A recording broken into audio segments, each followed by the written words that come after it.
Go Nick. That property in Kidman Park, they're the properties that are a bit dangerous because if you don't sell them, it's actually no great drama going down there for the open, but I'm sure Nick will get it sold very quickly.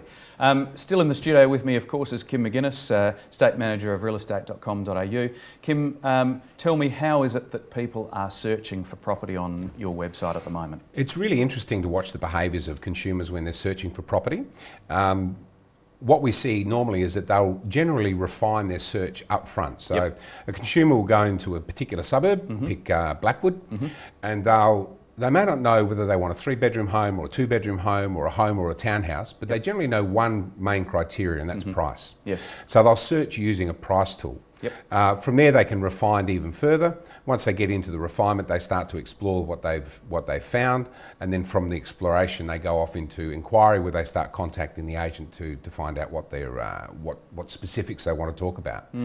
But what's interesting is the way that they search on the site. So for example, when a consumer comes to our site and they look at the first page of realestate.com.au, we know that nearly 70% of those consumers will leave after the first page. So, and they've been educated by Google. If I said to you, you Googled something, when was the last time we went past page 1? I use it absolutely when I'm talking to people right now. Exactly. Exactly the same principle. So the behaviours are the same on our site. So it's really important from a vendor's perspective to think about having their property placed well at the front of the search. Okay. Just a question without notice, I guess. What's the optimum, what's the ideal number of properties? You use Blackwood as the example. In goes the search, 100 properties come up. That's probably too many. What's the optimum number for people to say, oh, that's a nice little cross-section for me to browse through? You know? Well, when we made our changes to our site in February 2010, we changed the number of properties displayed on the front page to 20. It was 10, because the consumer feedback was that they wanted more than 10, but not more than 20. So we're figuring somewhere between 10 and 20 is what the consumer wants to see.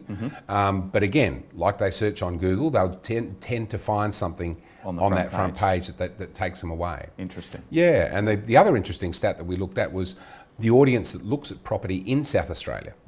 So when we look at the location of the people searching, in November, I think it was 33% of the people that looked at property in South Australia came from outside of South Australia. Which is a significant amount of traffic. No question. And about 5% of that was international. Interesting. Well, look, all very informative. We're going to skip our email questions because we're out of time, but thank you very much for your time. Pleasure. And good to catch up again. Likewise, thanks Tim. Cheers. Now we're going to have a look at some hot properties.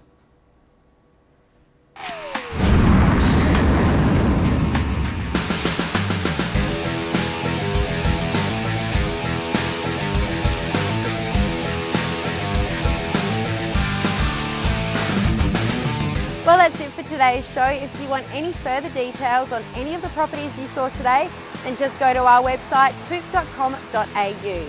Now on next week's show, if you like the finer things in life, then don't miss this home in Netherby. It just oozes style and flair.